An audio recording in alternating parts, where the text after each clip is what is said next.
Hello everyone, welcome back to baking. Today we're going to be making lovely Ploughman sausage rolls.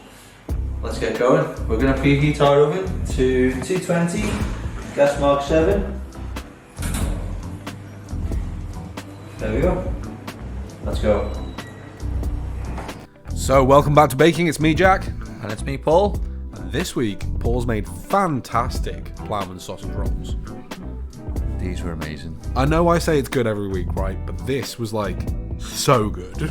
I think it's got to be one of my favourite recipes I've ever found. The point where like, I don't like pickle, and you still have me like wanting 2, 3, 4 of these. Anyway, first thing first, get your puff pastry on the go. There's your cheese, there's your sausage meat.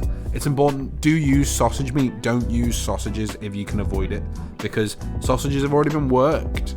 So it ends up with a really tight sausage roll. Yeah, you don't want to overwork your sausage meat. You don't want to Branston there. You don't want to bring it in too tight. Salt and pepper. Yes. Oh, fun fact, the tripod had been stolen at this point in time by Jose Bustos, so I did this one freehand. So well, hey. Hopefully there's not too much shaky camera work, and hopefully the autofocus manages to keep up with me. Anyway, first things first. I'm going to start off with the cheese. Oof. So it's around 60 grams of cheese. What you need. We think you could have gone for a bit more cheese. We can go a bit more cheese. We like cheese. The one suggestion I do is I cube this up. I'd probably cube it up a little bit smaller than what I did. There you go. Next time. Because I think I went for quite thick pieces, and I think I go a little bit smaller. Just because I noticed it was trying to tear through the pastry. But anyway, you want it to mix in a little bit better. Yeah, I wanted to incorporate and separate a little bit more, but it did work. It worked tremendously well. It just, for me, I'd like it a little bit smaller, less chunky. To be honest, on a recipe it does say to make it into 1 centimetre square batons. So that'd be long strips of cheese. Piece of cheese for me, please. Absolutely, you've earned it. Hey, you threw it at me. I caught it though, guys, don't worry. So that's your cheese ready. Next I'm going to add in the Branston pickle, which is 3 tablespoons of Branston pickle. And this did make me sad, but even if you don't like pickle that much, I'm just going to say trust it. Give it a go. Oh, it definitely works. It so works. Once it's mixed in there, it's not like punching you in the face pickly. It's just kind of like, okay, yeah, I'm fine with the pickle being here. Cheese, pickle, meat, yeah, but pastry. See, you're just coming from a point of a person who likes pickle. This is my point. My point is, even if you don't like it, it's okay in there. Pickle's my worst nightmare.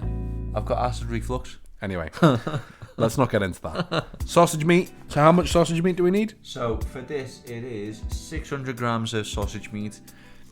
These packets were $3.75, I think. And I just thought, what the hell? I'll just add it. So I used the whole lot. So near enough 7. You didn't use both packs. Oh, I didn't, did I? I don't know what nonsense you're talking about. Paul measured out 600 grams of sausage meat. No, I did.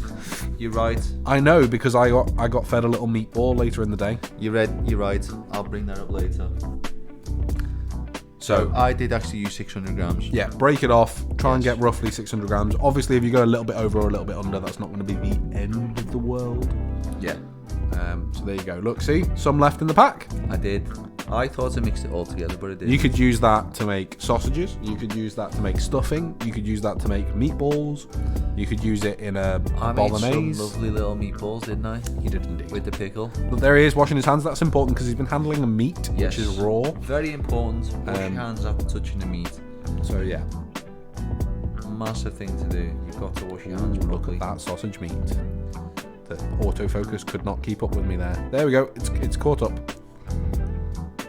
I might have to go to manual focus next time. Here we go. So you want to season it as well with a salt little bit and of salt and pepper. We use sea salt because we prefer sea salt. It tastes better. So I put a little dash of sea salt, about half a teaspoon, and a little bit of cracked pepper. A few cracks of pepper. Yes. You might want a bit more than our pepper grinder was willing to give us, but you know, it's up to you. Yeah, I'm very not happy with this. This is where they say in the fancy shows, isn't it? Season to taste. Yes. So you just want to mix this together with a spoon, or if you want to, get your hands in there and just mix it together. You just want to combine it so it's all nicely mixed together. I suppose you could have broken the meat up a bit more with your hands, and that might have made this a little bit easier. Yeah, Yeah. But whatever works for you. Whatever works for you. You don't want to handle I it. just knew if I handled the meat, I'd have to disappear for another 5 minutes to wash my hands. So I was trying to save us a lot of faff. Absolutely. But technically, I would use my hands because it'd be far easier than using a spoon. Right. And you just don't want to mix this too much because it'll start to tighten up. Yeah, you don't want to like ball it up. So as soon as it's like, keep it broken up, keep it mixing together, and as soon as it looks like it's roughly mixed so that everything's kind of combined, I stop. actually think that's where the spoon might have actually been a benefit. Yeah. No, I meant break it up at the beginning. Yeah. Like, so as you took it out of the packet, you could have lumped it up and it made it easier. Yeah. I know what you mean, yeah. You're right. Anyway. Anywho, there's your sausage meat done. Now onto the pastry. So just get that out. Now, if you want to be really fancy and make your own pastry, you go for it. But we recommend ready stuff. I'm not gonna lie, puff pastry. Most chefs will tell you, like professional chefs, there's no point. Just buy the ready-made stuff. Just buy the ready-made, because it's less hassle. Now, make sure that you leave yours in the fridge right up until when you're ready to use it, because we took ours out a little bit early. It made it a little bit harder to work with. Mine was a bit too warm, so you can see it's just trying to stick to the packet. You really want to keep this as cool as possible right until you're ready to work with it. Yeah, absolutely. It's just going to make your life a lot easier. Because basically, there's lots of little layers of tiny bits of butter throughout this pastry. Yeah. And as that butter warms up, not only will you get less puff, it will also become more sticky, harder to work with, kind of less shapeable. Yes, absolutely. I also think it's based on a brand as well, because I think if you're going for a better brand, I think it's fine. I think a good brand. Quite often, the supermarket owned brand and the fancy brand are made in the same factory, Paul. Yeah. To be perfectly honest. So what I did is I cut this into 3 quarters, or 3/3, isn't it? 3/3, yeah. Be 4 quarters, that makes. Yeah, sorry. So we cut it into thirds. Yes. So you're gonna make 3 sausage rolls today, basically. Yes. And if you keep on the sheet, it helps you to fold it if it's not too warm. Yeah. So you'll see in a bit we can use that sheet. So leave it on there. Yeah, I like to leave it on there. And now just spoon your mixture into the middle of the sausage roll, basically. Yeah, pretty much. Spoon it in. Don't overfill it. You want to go for about 1/3 of the width of the sausage roll, maybe slightly over. Would you say that's about right? I'd say about right. And see the way I'm not squashing it down?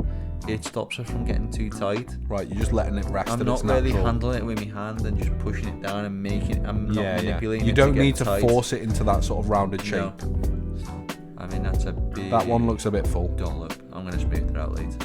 Don't you worry about that, Chief. I'm aware of that one. See, I've got a big massive lump on that one. This is where I said about the cheese maybe being a little smaller. It's too chunky. Cubes. Yes. Potentially. And you just want to use all your mixture and get it so you've got roughly 1/3 of the mixture in each one. That's how you know it's about right. Just so they all look about the same. I mean... But also, you want to make sure you've got a fairly consistent bite throughout. You know, every bite should be roughly the same. Yeah. So now here we go. Gently bring it together, but you don't want to squish it. No. You don't want to form it into a tight sausage. You want a little bit of it in there so it's not as tight knit. So it just gently breaks off in your mouth. Here we go. Here's the Summerfield over stressing about the shape of things. Yeah. There we go. It's looking lovely. Lovely, Dave. There we go. I think the Branston Pickle helps it to stay moist as well. Yeah, of course, that's quite wet. Yeah. Beautiful. So you're just bringing it all together, making it into a nice little shape. Oh, For no apparent reason, I've decided I want a little bit more on that bit. And a little bit less at the end of that one. Yeah, it's me. I think that's about it. I'm ready. Shaking your hands. See, I forgot to smooth that down. Did you see that? Yeah, quick, play with it a bit more. Thumbs up, super. Super. And now we get to look at the back of Paul's legs while he washes his hands. Oh, he's doing a dance. See, I give you a little wiggle. I quickly moved away from that because no one needs to see that, Paul. Ah. So they look nice and close up. You can see that we've got nice even sausage shapes throughout the middle of the sausage roll. Yes. Ready to go. So I think this is the advantage of the 3-hand camera. We can get a bit involved. Yeah. So wet your fingers. Wet your fingers and dab it along the side. This will help the pastry to stick to itself. Ah, okay. So it makes it stickier. Yes. I suppose that presents its own challenge though, because Cool. now you've just made it more sticky. Yeah. You'll see that I quickly stopped doing that because I realised it's already quite sticky. Okay. So if yours is a bit warmer like ours, it probably won't need that. And Yeah. you can see here now, look, because it was on the paper, you could use the paper to kind of lift it round Yes. a little bit.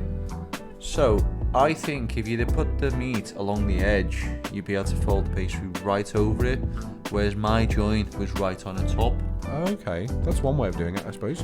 But it worked this way. I quite liked the joint on the top. It was I very quite rustic. liked it. It made it look and feel a bit more homemade Yeah. rather than rolling it on Depends what you're itself. going for, eh? I suppose as well, at this point, once you've made the joint, you could roll it completely over so that the belly was up, the bottom was on the top. Yeah, If you could really do. wanted a really smooth top, you could achieve that. I was going for a bit more like a pastry sort, like a pasty sort of look. Yeah, I think just folding it in and just looks crimping good. it along the top. So this is down to how you want it to look. But either way, what's important is once you've sealed it, you're going to get a very sharp knife. You need to make sure it's sealed though. That is very important. And you need to give it some slits. If you don't give it these slits, it's just going to burst back open. Yes, these are quite crucial points. You need a bit of some slices in it or slits in it to help it to breathe. And we also you need it to stick. You need your pastry to we stick. also decided we were going to make 6, not 3, right? So that's why you Yes. halved it there. Well, they're a bit big, aren't they? You know what I mean? But that depends what you want to go for. You might be like You thinking could to make yourself, it to, I'll make 3 big ones and I'm going to slice them up afterwards. Yeah. Whatever works for you. Do you know what I mean? You could have made these each all into 4. So you could have had what? 4, 8, 12 little mini ones. Yeah. It's entirely up to you how you want to bake them, but obviously bake them going on a preference. So if it's a bit bigger, give it a bit more time. If they're small ones, give it less time. Yeah. So I think I baked these for about, what did I say I baked them for? I mean, as we say, since Georgia blamed us for burning her own cookies, I think these cook for about 35 minutes. At that size, 35 minutes. If you're a bit smaller, I go about 30, 25. cool. But as I was saying, as we say now, since Georgia blamed us for burning her cookies, Yeah. use your own judgment. Look at your oven. See if things are looking a little bit dark. If you look black, you've gone wrong. Yeah, and just make sure you take things out or leave them in for a little bit longer if they're not looking cooked. If we said Yeah. 30 minutes and your things don't look cooked, leave it in for longer. That's fine. Yes. Anyway, here we go. So you haven't sliced and cut that one yet because you decided you wanted to work on this one first. Yeah, I thought it was better to just get them all ready. See me, that first one was a tester. I wanted to make sure it was like coming together and it was working. Absolutely. And it did. So now I'm on a roll. Literally. It's time to just, I'm literally on a roll.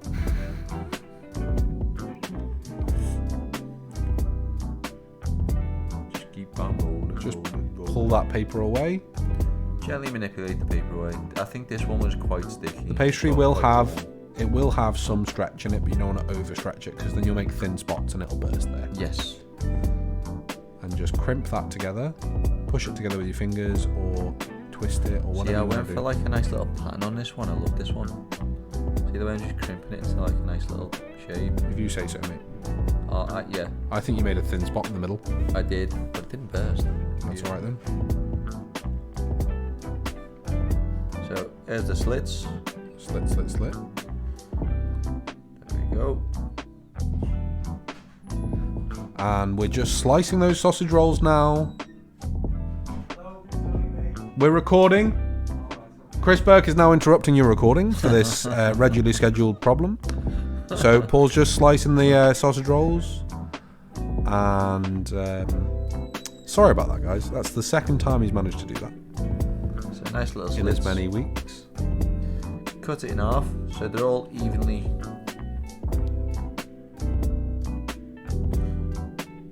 Decided to cut right down that slit there. And you can see they kind of sprung back together a little bit there, but that's fine because the cut's there. If you pull them apart, they'll just come apart nicely. And now we're taking them on over. No, we're just zooming in and out. Oh, I remember. I think I wanted to. No. The battery was running out. Oh yeah. And you said you couldn't do it in 9 minutes. I was like, right, well then we'll stop now. Right, just a bit of grease proof. But that did also give you a chance to wash your hands. It did. So a bit of greaseproof paper, cut it to size.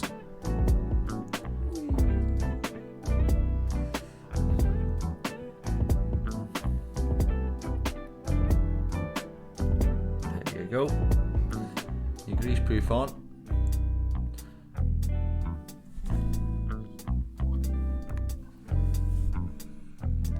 I think I went for 2 trays, didn't I? Because I thought Yeah, I think 2 trays was a good move. 2 trays is a good move. I think You fit 3 a tray. Yeah. Well, we're about to see, Paul. Instead of saying I think, you could just wait and react to what happens on the screen. I will do. So here's an egg and a bowl. Egg wash. And a fork. And a pastry brush. So your egg wash is to just glaze it and give it a nice golden. You were playing some music on the egg there. So you put your egg in your bowl. Then what? Whisk it together with your fork. So you get a nice coating. You could go an extra egg yolk to make it more rich. Go crazy. But yeah, 1 egg is perfectly fine. Don't know why I fancy getting so much air into that egg. That's just going to be your egg wash, but you know, c'est la vie. You live your life. I do. You know I do. So we're going to position on the tray first. Is that the plan? I think I just wanted to manipulate them off this. Yeah. There you go. You can always fix that and just fold it in on itself. It's fine. Because, like I said, They do want to be open-ended though, they do want to be open-ended. to allow the sausage meat to kind of expand if it needs to. Yes. But what I mean is, because the pastry is like pulling up slightly, you can just fix the pastry so it looks a bit neater. Of course. There you go. This is where I would have been tempted to bring that paper over and just roll it straight onto the tray. I don't know if I did do that on the next one. I feel as though I might have. No. Anyway. As usual, talking about things that But haven't we also happened yet. discussed on the day, didn't we, of maybe putting these in the fridge to harden up slightly. To firm up, yeah. And it might have come off the Tray more, the paper more paper. easily. Yeah, so if you're making these ahead of time, you could leave them in the fridge at this point, just covered over. I would technically, if I was going to do that, because your sausage meat to cool down again. So if you put them in the fridge, put them on a paper, take them off the paper when they're nice and cold, but leave them to come back to room temperature a little bit. Or just heat them for slightly longer, I guess. Yeah, I suppose so. I don't think it would make that much of a difference for the cook time. I mean, I can't see it making that much of a difference. Anyway, so Paul's washing his hands. Let's have a little close-up of how everything's looked. You can see Paul's not done that very neatly on that tray. This one's a bit more neat. It doesn't particularly matter as long as they're on the tray and on the greaseproof paper so they come off easily. yes. It doesn't need to be perfectly lined up. Anyway, so egg wash going in. What's this do? This just gives it a lovely light, nice glaze and golden brown look. A glaze, you mean it gets it shiny? Yes. So it gets it nice and shiny and gives it a nice and golden brown finish at the end. Right. Egg wash is, So you want to make sure you don't leave any bald spots here. You make sure that you cover it completely. and I think it gives it a bit more of a crunch, doesn't it? Crisps it up. Yeah. The protein in the egg crisps up on the outside. That makes sense. I mean, I can't speak any more highly of these sausage rolls than Fantastic. I already have. Fantastic. Best lunch I've had in a long time. It was. And Jose was very happy because he had actually brought no lunch that day. Oh yeah, he was just betting on the fact that there might be something for lunch, and he got very lucky. He got the meatballs that we made with the excess meat. And he had 2 lovely sausage rolls. And sausage rolls. He was as happy as Larry, I'd like to say. And you look at that one, it's not as pretty as the others, but that's okay because it still tastes phenomenal. You know what I mean? But I think it also changes shape. Yeah. Once it puffs up and everything. I would say the thing is not to focus on how they look at this point. Yeah, I wouldn't think if they look like this when you put them in the oven, they're gonna look good. If they look amazing before they go in the oven, they're gonna look phenomenal when they come out the oven. I'm just gonna say that right now. I think the key thing is not to get too stressed about it and just get something in the oven and see how it goes. Yeah. And you like to sprinkle on some nigella seeds, which I'm pretty sure are just onion seeds. Well, they are. Yeah. They're just onion seeds. There we Again, it gives you a bit of texture and a little bit more of a flavour. Bit nigella. Yep, nigella seeds on the And top. it looks pretty. It does look pretty. It adds a bit more crunch as well. I guess your egg wash helps that to stick as well, right? Yeah. It's all part of the plan. Yep. We know what we're doing. Been there, done that, got the t-shirt. Bada bing, bada boom. Okay, so we're now over by the oven. We're ready to rumble. We are. The oven is nice and preheated. Yeah, it's crucial to have your oven preheated for these. They go in. In they go.